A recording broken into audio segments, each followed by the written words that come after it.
Vinny, as of right now, what's been shown is the text exchange between the shooter and his roommate, the transgender roommate that he has, right? Yes. And a lot of people are a little bit suspicious, saying, wait a minute, they're texting each other like this? Yes. Well, let me read it to you. Can you zoom in a little bit, Rob? Robinson, this is, I am still okay, my love, but I'm stuck in Orem for a little while longer yet. Shouldn't be long until I come home. But I got to grab my rifle still. To be honest, I had hoped to keep this secret till I died of old age. I am sorry to involve you. Roommate, you weren't the one who did it, right? Robinson, I am. I'm sorry. Roommate, I thought they caught the person. No, they grabbed some crazy old dude, then interrogated someone in similar clothing. I had planned to grab my rifle from the drop point shortly after, but most of that side of town got locked down. It's quite almost enough to get out, but there's one vehicle lingering. Roommate, why? Why did I do it? Yeah, I had enough of his hatred. Some hate can't be negotiated out. If I'm able to grab my rifle unseen, I will have left no evidence. Going to attempt to retrieve it again. Hopefully they have moved on. I haven't seen anything about them finding it. Roommate, how long have you been planning this? A bit over a week, I believe. I can get close to it, but there's a squad car parked right by it. I think they already swept that spot, but I don't want to chance it. Robinson, I'm wishing I had circled back and grabbed it as soon as I got back to my vehicle. I'm worried what my old man would do if I didn't bring back Grandpa's rifle. IDEK, I don't know what that is. I don't even know. I don't even know if it had a serial number, but it wouldn't trace to me. I worry about prints. I had to leave it in a bush where I change outfits. Didn't have the ability or time to bring it with. I might have to abandon it and hope they don't find prints. How the F will I explain losing it to my old man? That's crazy. Only thing I left was the rifle wrapped in a towel. Remember how I was engraving bullets? The effing messages are mostly a big meme. If I notice bulge you woo or on Fox News, I might have a stroke. All right, I'm going to have to leave it. That really effing sucks. Eric. Bulge UWU, the reference to the trans community. So, Patrick, you just read through that. Here's my theory on this. This looks like an admission of motive, admission. The steps. It's a closed case. All I have to do is bring this up. Interesting. It's so well choreographed that the roommate doesn't play along. Kind of pulls at one point. How long have you been planning this? Weird. Very, very weird question, right? Weird. It feels like this was a script. Yeah. They put it out there that nails it. Who's they? The cabal that I believe is behind the assassination of Charlie Kirk and probably looking to to alter history by taking out kingpins of conservative thought. Question for you, Eric. I'm looking at this, and I've learned the hard way. Don't just look at the exact thing. Don't be naive. There could be other extenuating circumstances. Are you saying, based on this conversation, that this conversation is not even real? It's fabricated. It looks to me, honestly, like it's a perfectly choreographed script to nail Tyler Robinson to this crime, and only Tyler Robinson. Not even the roommate, who is supposed to be a lover, and this is why Tyler Robinson killed Charlie Kirk. He couldn't stand the hatred that Charlie Kirk had for trans community, like his new boyfriend, girlfriend, whatever the hell he is. Yeah. And not even implicate that person. What are the chances? What are the chances? I'm not being naive. What are the chances? It was literally just this kid, Tyler Robinson, that's been radicalized, been upset. He's texting his love. He's gay, he's trans, whatever it is. And he genuinely just did it himself. He was a lone wolf. Why didn't the actor. lover what are the play chances? along? Honey, I'm saying, what are the chances that it was just him? It's for me, it's approaching zero. I mean, nothing's ever zero.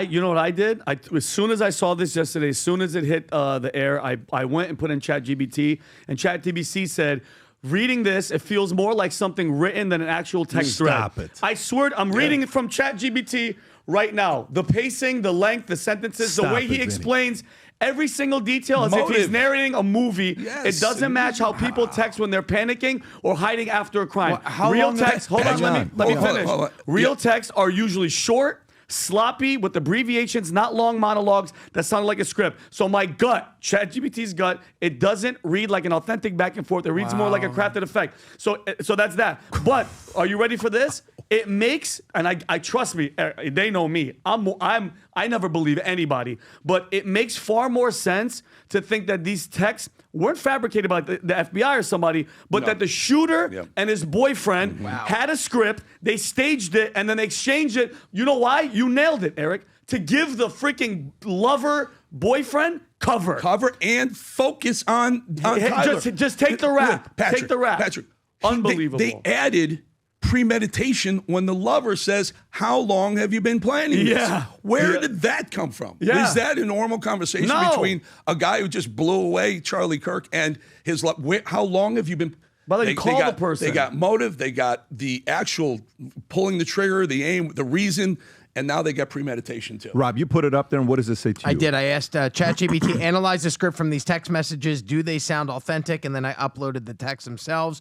It gives a pretty long-winded answer, but at the end, overall assessment, these messages do not strongly resemble authentic raw text exchanges. It's not real. They read more like a constructed script, possibly fabricated or heavily edited, than genuine, spontaneous communication. Wow. So is this kid in custody, the trans boyfriend? No. What do They you mean talked he's to the not in family. They custody? spoke to him. They spoke to the How's family. he not in custody right now? They questioned him. He can't leave. You know, it's one of those. You just can't leave. Yeah. He won't. I mean.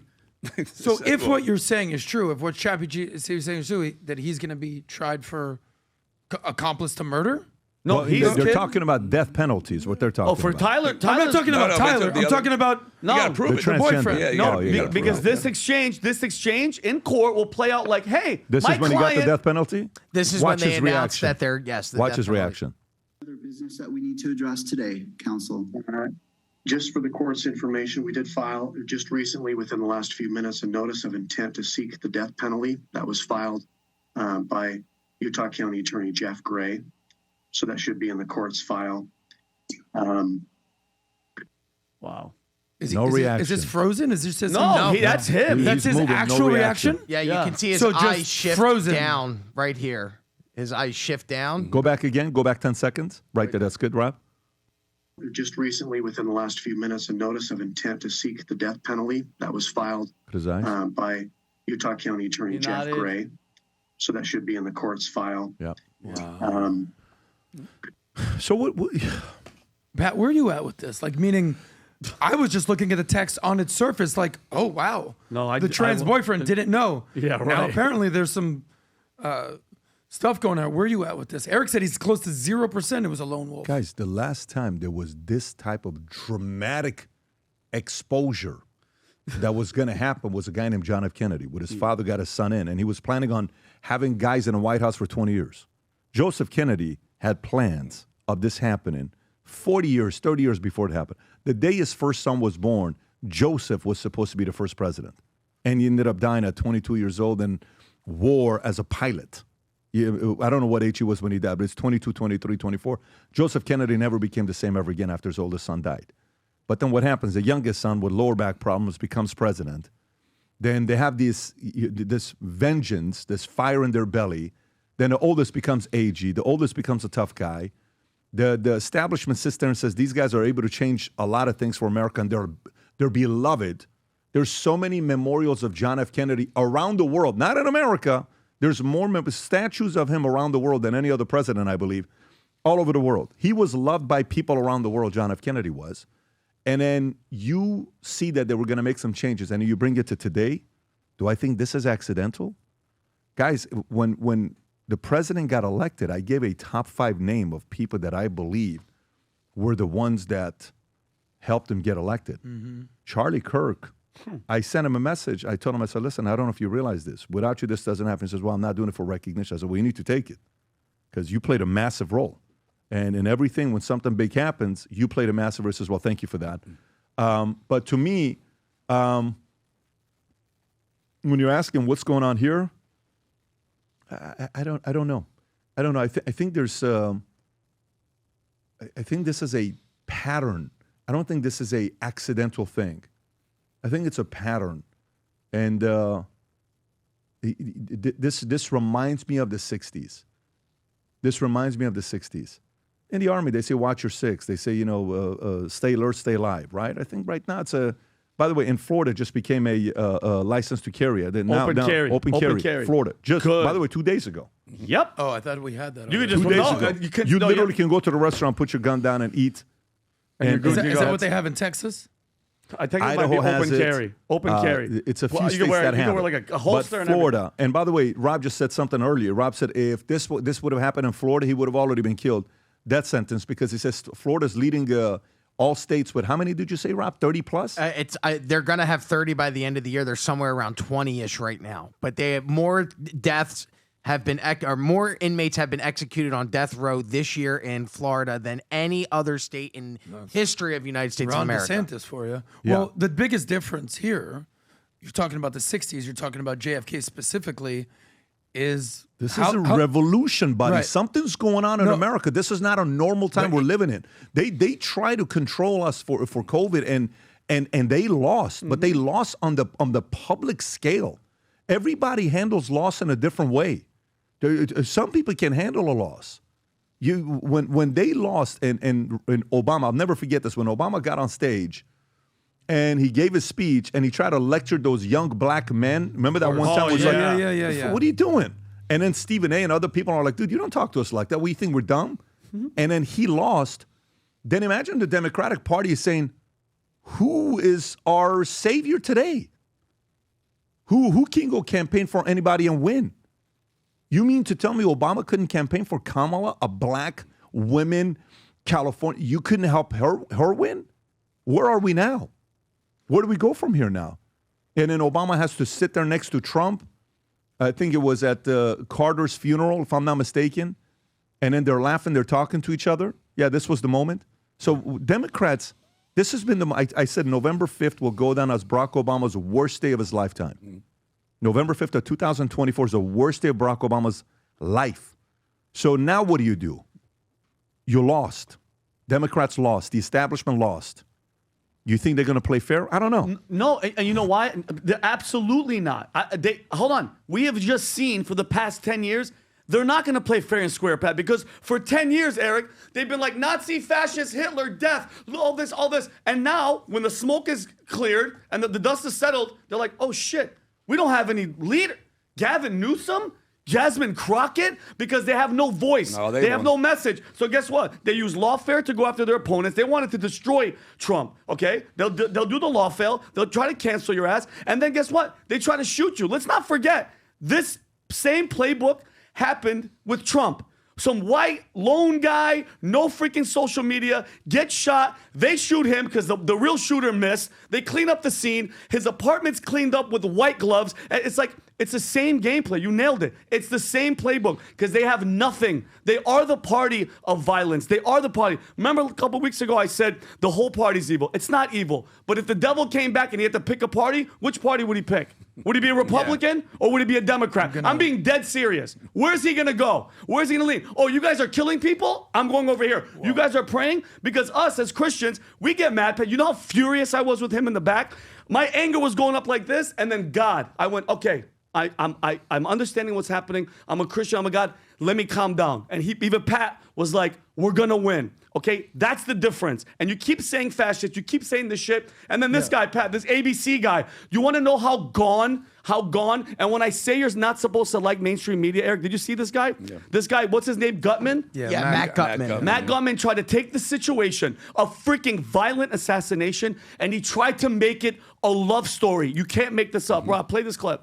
Seen an alleged murder with such specific text messages about the alleged murder weapon, where it was hidden, how it was placed, what was on it, but also it was very touching in a way that I think many of us didn't expect. Touching. A very intimate portrait into this relationship between the suspect's roommate and the suspect himself, with him repeatedly calling his roommate who was transitioning calling him my love, and I want to protect you, my love. So it was this duality of someone who the attorney said not only jeopardized the life of Charlie Kirk and the crowd, but was doing it in front of children, which is one of the aggravating circumstances of this case. And on the other hand, he was, speaking so lovingly about his partner. So you know very what? interesting. You know what? As Pierre said, Somebody should write he should write the Notebook, but call it The Assassin and make it a love story about murder and death. What a tone deaf.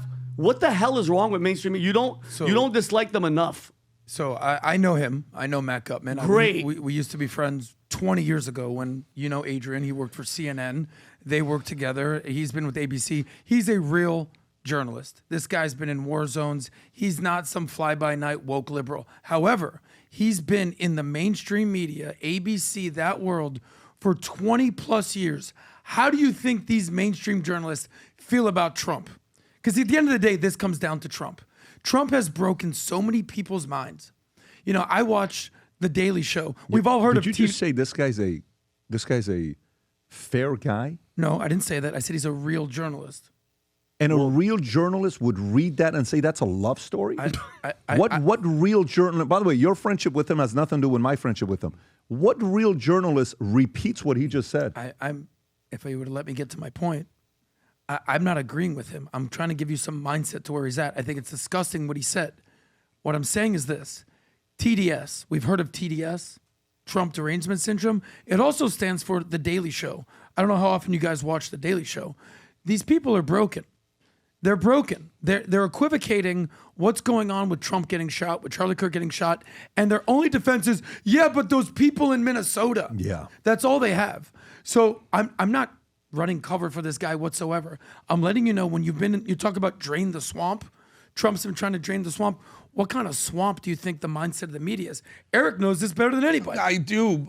Honestly, Adam, I'm with Patrick on it. You called him a legitimate journalist. I mean, you don't think he is? No, not Look anymore. At his career.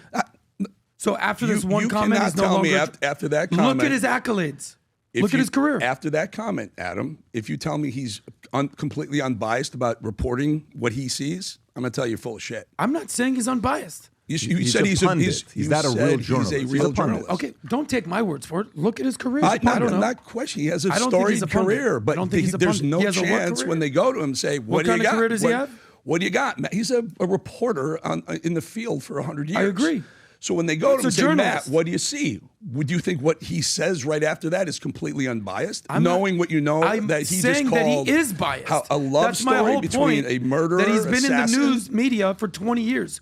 What I'm saying is he can't help but being biased. I'm not defending him. You are. We gave him. You donned him a respectable journalist. Look at his damn credentials, Doesn't Eric. make What are him you talking respectable. about? It makes him. Can we scroll down? It makes him a This guy's been long-time in war journalist. zones. This guy's been all over the world. He's covered how many different stories? And is he I'm not covering running fairly? I don't know. That's my I don't know. point. Well, That's a my good point. journalist would, Adam. That's all I'm Show saying. me a good journalist, Eric. Show me one. Laura Logan. Okay, who's that? You don't know who Laura Logan is? No. Show me another good journalist. Okay. Why? I mean, They're out They're out there. But anyways. Show me names. But I'm not looking at one when I look at Matt Gutman, though. This is indicative of what a normal journalist would even think. Yeah, It's a fact. but by I'm the way, exposing let me, how they all think. Let me say this to you, though. Just to how many people have called it a love affair? Not Nobody. him. One. Only this guy. ABC. This is. I'm sure there's more. No. I've been on. There may be more. Yeah, but you're on saying Discord. on a guy like this to call it this, dude. You got a few screws missing to say something. What do you mean love affair? It's just a great loving relationship. Stop it. Did he? By the way, we're not journalists. Did he take that exchange and put it on ChatGPT to? What did he put it through? What is he? His job is to go do more research than us. We're freaking just regular people talking. We're not no journalists.